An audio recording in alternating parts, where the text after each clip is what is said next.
नमस्ते लिब्रा। मैं उम्मीद करती हूँ कि आप सभी अच्छे हैं, अपनी लाइफ में ग्रो कर रहे हैं, प्रोग्रेस कर रहे हैं। Sending you lots of prayers and best wishes from my side. Please take care, stay safe. आपके और आपके पार्टनर के बीच में ब्रेकअप का असली कारण क्या है? क्या रीज़न्स हैं? एक तो नहीं होंगे, बहुत सारे होंगे, बट मेन रीज़न क्या है आप दोनों के बीच में ब्रेकअप जो हुआ? इसी क्वेश्चन के आंसर्स को हम ढूंढ रहे हैं। यहाँ पर मैंने 4 क्वेश्चंस को प्लेस किया है। जब तक मैं कार्ड्स को शफल कर रही हूँ, आप अपने पार्टनर का नाम ले सकते हैं, ईश्वर का नाम ले सकते हैं, ताकि मेरे थ्रू आपको करेक्ट रीडिंग मिले। टाइमलेस है ये रीडिंग।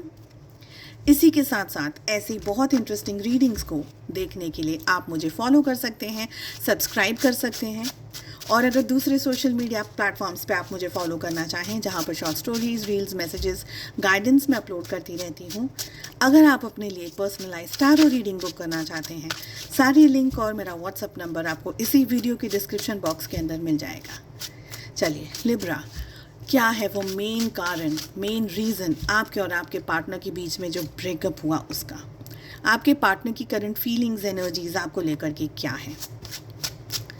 आप इस रिश्ते के बारे में, अपने पार्टनर के बारे में किस एनर्जी में हैं? आप क्या सोच रहे हैं? आप क्या फील कर रहे हैं? आप क्या अनुभव कर रहे हैं? अब आगे क्या क्या है इस रिलेशनशिप में? आगे इस रिलेशनशिप का फ्यूचर क्या है? अब आगे क्या होने के चांसेस हैं? क्लैरिफिकेशन की ज़रूरत हुई तो मैं कुछ कार्ड्स को लूँगी, otherwise we are good to go. चलिए, पहला सवाल, क्या है कारण, मेन रीज़न, मेन कारण ब्रेकअप का? We have 9 of cups. So main reason क्या है? देखिए, बहुत बहुत स्ट्रांगली यहाँ पर मुझे एक ईगोइस्टिक पर्सनालिटी दिख रही है। एक ऐसा पर्सन दिख रहा है जो अपने आप को आई एम समथिंग समझते हैं, जिनको सही है, गलत है, कुछ भी है, लेकिन उनको ऐसा लगता है कि नहीं, जो मैंने कहा, जो मैंने एक्सपीरियंस कर लिया, वो ही सब कुछ सही है। अपने आगे पीछे इर्द गिर्द एक इल्यूजन की दुनिया में ये पर्सन रहते हैं, इतनी हद तक कि इन्होंने आपके ऊपर भी बहुत सारी जगह पर ढौंस जमाने की कोशिश की, आपको सैबोटेज करने की कोशिश की, मेंटली, इमोशनली आपको आपके इमोशंस के साथ में, डायरेक्टली नहीं लेकिन इनडायरेक्टली आपको आपके इमोशंस के साथ में इन्होंने है ना सही व्यवहार नहीं किया। ओके, इस रिलेशनशिप में ब्रेकअप की जो परिस्थिति हुई है वो एक रीज़न से नहीं हुई है, एक रीज़न से डेफिनेटली नहीं हुई है। बट इस रिलेशनशिप का बॉस कौन था? वो थे आपके पार्टनर। ये एनर्जी मुझे बहुत स्ट्रॉन्ग आ रही है। आपने रिलेशनशिप में जान लगा दी, आपने रिलेशनशिप में अपनी तरीके से, अपने लेवल से सब कुछ कर लिया, लेकिन आपके पार्टनर किसी भी बात से संतुष्ट होते हुए मुझे नहीं दिख रहे हैं। मुझे लग रहा है आपके पार्टनर के अंदर एक फॉल्स ईगो है, एक ऐसा फॉल्स प्राइड है, जिसकी वजह से इनको लगता है कि मैंने जो देखा, मैंने जो कहा, मैंने जो कहा किया, वो ही सब कुछ सही है। ऐसे पर्सन की सोच, चाहे वो कितनी भी गलत क्यों ना, आप उनको समझा नहीं सकते, आप उनको मना नहीं सकते। ठीक है, लेट अस सी कि आपके पार्टनर इस समय क्या फील कर रहे हैं। क्या सन की एनर्जी आ रही है। डेफिनेटली इस पर्सन के अंदर बहुत सारे चेंजेस आए हैं, बहुत सारे बदलाव आए हैं। कहीं ना कहीं तो इनका भी घमंड है, वो जो टूटा होगा, कहीं ना कहीं इनका घमंड भी टूटा है।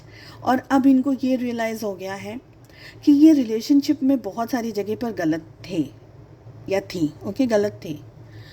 मुझे लगता है कि आपके पार्टनर को अब ये चीज़ तो समझ आ गई है बहुत ही क्लियरली, बहुत ही अच्छे तरीके से, कि रिलेशनशिप में ईगो नहीं होना चाहिए और रिलेशनशिप को इक्वल तरीके से निभाना है। दोनों ही पार्टनर्स इक्वल ही है, 50% वो, 50% आप। तो एक तरीके से एक पहिए पे गाड़ी, या हम कह सकते हैं 2 पहिए पे गाड़ी नहीं चल सकती। It should be always equal. आपके पार्टनर अब क्या सोच रहे हैं?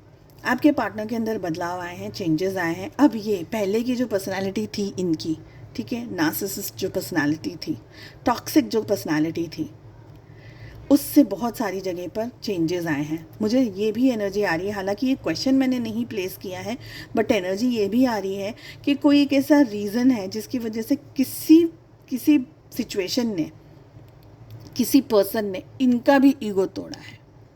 इनको है ना, इन्हीं के जैसा कोई ऐसा सामने मिल गया, शेर को सवा शेर मिल जाता है ना, ऐसा कि इनको आटे दाल का भाव पता चल गया। ठीक है, तो अब इनकी एनर्जी में ये आपकी तरफ एक्शंस लेना चाहते हैं हैप्पीली, ठीक है। अब ये आपकी तरफ आकर के आपके साथ में रिलेशनशिप को निभाना या आपके साथ में एक अच्छा ब्राइट फ्यूचर इमेजिन कर सकते हैं ये पर्सन। लेट अस सी आप क्या चाह रहे हैं। आप अब भी पेन में हैं, वो लिब्रा, आप अब भी सफरिंग में हैं। पेन और सफरिंग क्यों? क्योंकि आपको पता ही नहीं है कि मैंने कहाँ गलतियाँ कर दी, मुझसे कहाँ मिस्टेक्स हो गई, क्या हो गया ऐसा कि ये रिश्ता ब्रेकअप में बदल गया। 9 की एनर्जी रिपीट हो रही है, ठीक है। मुझे ये लग रहा है कि 9 आपका या उनका या आपके रिलेशनशिप में कहीं ना कहीं कुछ आता है। 9 आप अपसेट हैं, आप ये रिश्ता, इस रिश्ते के पेन से अपने आप को हील करिए प्लीज़, क्योंकि अगर आप हील नहीं हुए तो आप आगे नहीं बढ़ पाएंगे और आप अपनी लाइफ में ऊंचाइयों को और अच्छाइयों को और पॉजिटिविटी को नहीं छू पाएंगे, ठीक है। सो अब आपका अपनी लाइफ में आगे बढ़ना ज़्यादा इम्पॉर्टेंट है, मुझे ये लग रहा है। आप अपसेट हैं लिब्रा, आपके बहुत सारे क्वेश्चंस के आंसर्स आपको अब तक नहीं मिल रहे हैं, जिनको आप ढूंढने की कोशिश कर रहे हैं इस तरीके की रीडिंग्स को देख करके। मुझे ये भी लग रहा है, जैसे हम कहते हैं ना कि एक इंसान ने अपनी पूरी ज़िंदगी दांव पे लगा दी हो कि कुछ पाने के लिए, और जब वो चीज़ नहीं मिले उसको तो वो किस लेवल पर हताश हो सकता है। मुझे आपकी वो एनर्जी यहाँ पर दिख रही है। बट मुझे ये भी एक एनर्जी आ रही है कि कुछ लोग डेफिनेटली इस सिचुएशन से हील हुए हैं या हो रहे हैं। डेफिनेटली कुछ हीलिंग आप लोगों को मिली है, कहीं ना कहीं कुछ लोगों को हीलिंग मिल रही है, बट कुछ ऐसे हैं अभी भी जो कि स्ट्रगल कर रहे हैं। ओके, क्या है इसका फ्यूचर में क्या हो सकता है आगे क्या? We have knight of pentacles. Zodiacs की सबसे पहले हम बात करेंगे।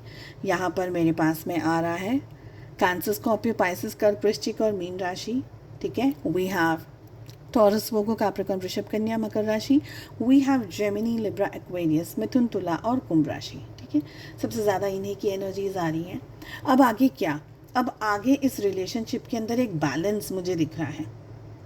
आपके पार्टनर, देखिए आपके पार्टनर डेफिनेटली आपकी लाइफ में वापस से एंट्री करने के बारे में सोच रहे हैं, प्लान कर रहे हैं।